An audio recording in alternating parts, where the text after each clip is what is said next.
Good afternoon, everyone. This is Mike O'Malley here with the Hurricane Outlook and discussion for June 18th, 2021, recorded around 2:05 p.m. Eastern Time. We have a lot to talk about today, including what will likely be Tropical Storm Claudette here at 5 p.m. and the potential impacts it's going to bring over the next several days, even well away from the coast.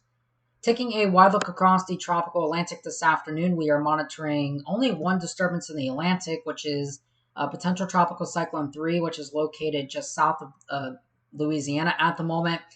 And then we also have another system in the eastern Pacific, and this is a new tropical storm, formerly Tropical Depression 4E.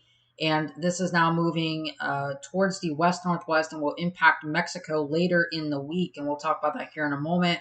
We have a tropical wave in the Atlantic basin. This is not expected to develop as very hostile conditions are out here at the moment. Now, taking a quick look here and a closer in-depth look at potential tropical cyclone 3, again, sustained winds now have increased to 45 miles per hour, making this basically a tropical storm if it was classified as such. Now, within about 12 hours, this is expected to be a tropical storm, fully tropical, and this will continue moving off towards the north, where it will make landfall sometime tonight or early tomorrow morning. For that reason, again, tropical storm warnings have been hoisted for portions of the Louisiana and Mississippi coastline through portions of the Florida Panhandle and down near Mobile Bay. Tropical storm warnings are in effect.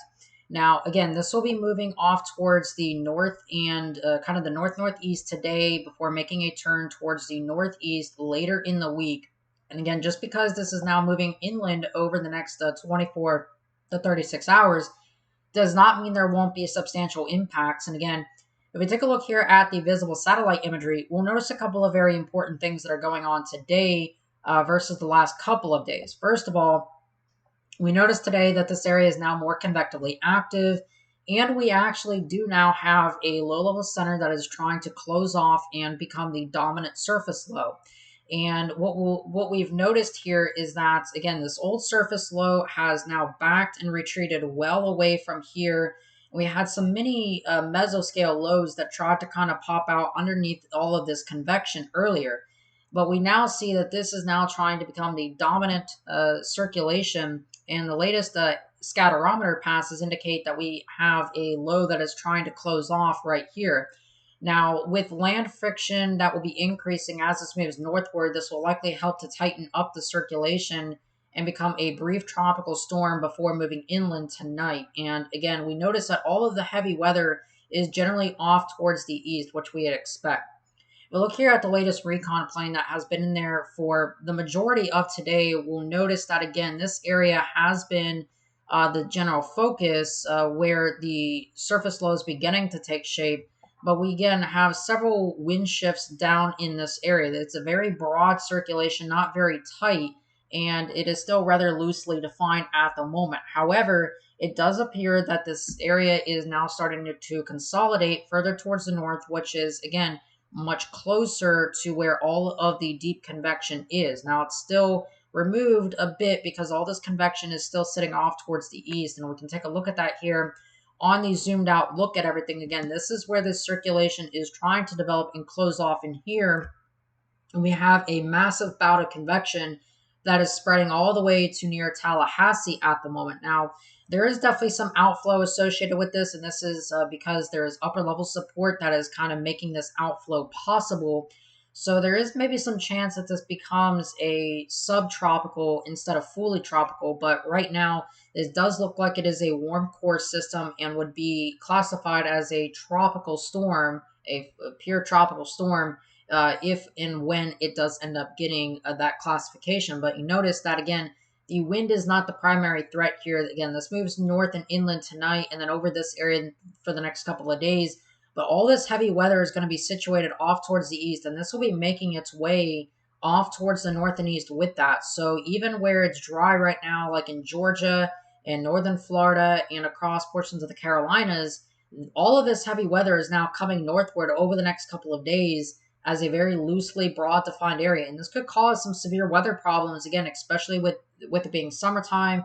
There's ample instability down here. This could cause some problems not only for flooding, which we'll take a look at here in a moment, but also the potential for severe weather. The one other problem that we're going to be noticing is that because we have a large fetch of southerly winds that are from south to north, we're going to be getting some storm surge problems where inundation could be as high as 2 to 3 feet above normally dry ground across this area, especially like places like Bay St. Louis, etc. These places are very prone to storm surge across that area, and it would not surprise me to see 2 or 3 feet of storm surge above normally dry ground.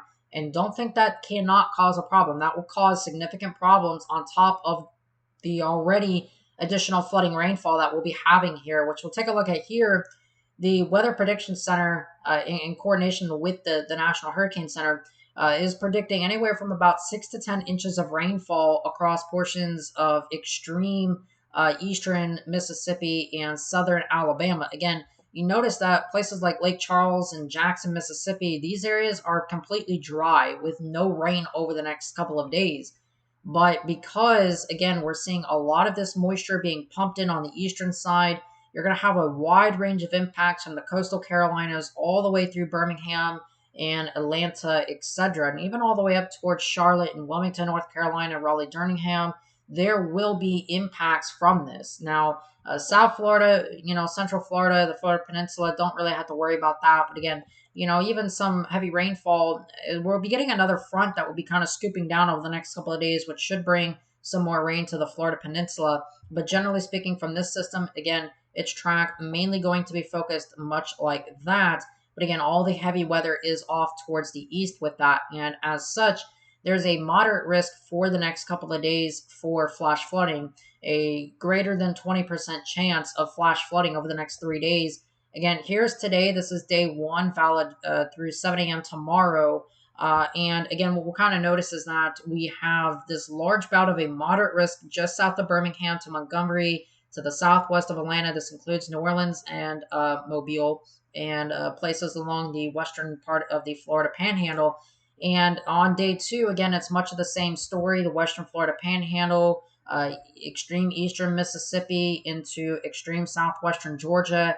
Then on day 3, this now encompasses parts of the Carolinas, eastern Alabama, central Georgia, and parts of southwestern North Carolina. So this is going to be a day-on-day impact event, which will cause a lot of problems over the next couple of days. So take it very seriously that this is going to be a very serious situation.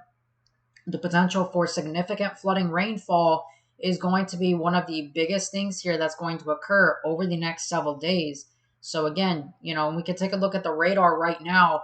Notice that we have a lot of this convection that is sitting out here across portions of the open Gulf right now, and this will be streaming off towards the north and east with time. So again, this is a pretty serious situation. Flooding rainfall likely for a large swath of area, and you can also see the Storm Prediction Center has highlighted this area under a marginal risk for severe storms today for the potential of tornadoes in that far eastern quadrant there. So again, the far right quadrant is going to be producing some tornadoes, and we could see some of those squalls approach later tonight into early tomorrow morning. So definitely take note of that and pay attention to your local weather service and media outlets for the most up-to-date information regarding that. Now moving on, we have a new tropical storm in the eastern Pacific Basin. This is now Tropical Storm Dolores, and this is Dorius, or whatever you call this. This is now a new tropical storm with sustained winds of 40 miles per hour and now moving towards the west-northwest at 8.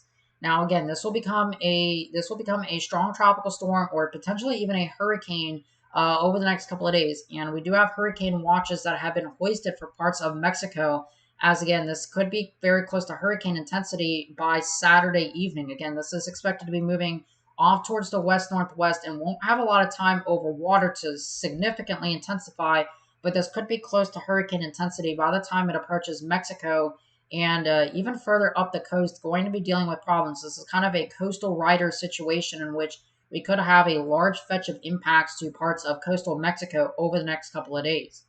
If you take a look here at the visible satellite imagery, what we'll notice is that, again, we have a well-defined center of circulation today that is somewhere within this vicinity.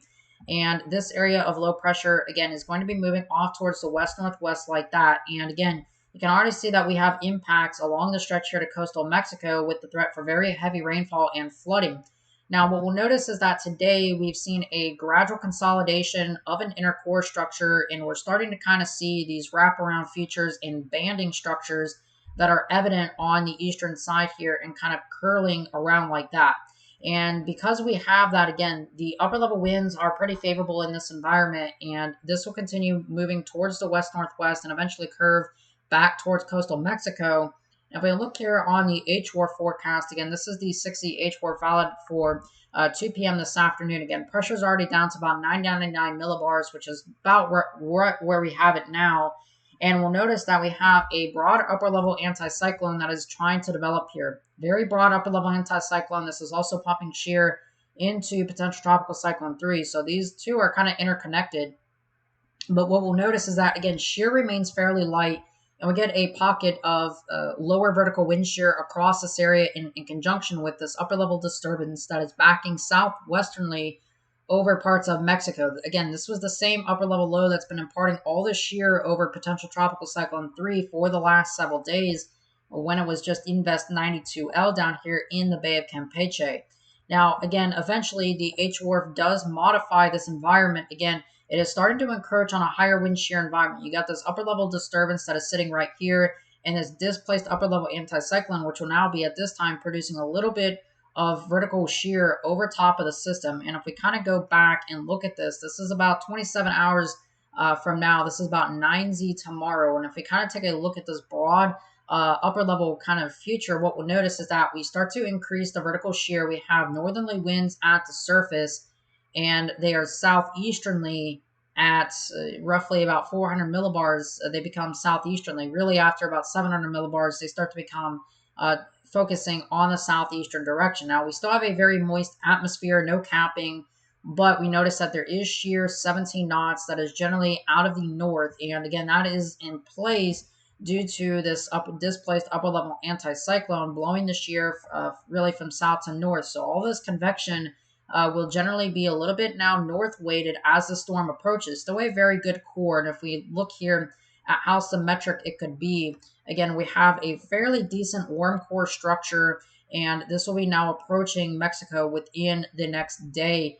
So by tomorrow afternoon, this will be where we're going to be having to monitor this as it rapidly approaches the area. So again, there's a lot of things to kind of keep in mind here. But again, for you folks in coastal Mexico, this will be a problem. Be on alert for a potential hurricane that will be impacting Mexico over the next day or so. Again, this is making landfall officially by about 7 p.m. tomorrow evening. So this is not a really high lead time, but you still have a little more than a day, 24 hours, to get prepared and evacuate if need be. All right. With that being said, I hope you all have a great rest of your afternoon and evening. Of course, I am Michael Ramelli. I'll talk to you guys again some more tomorrow.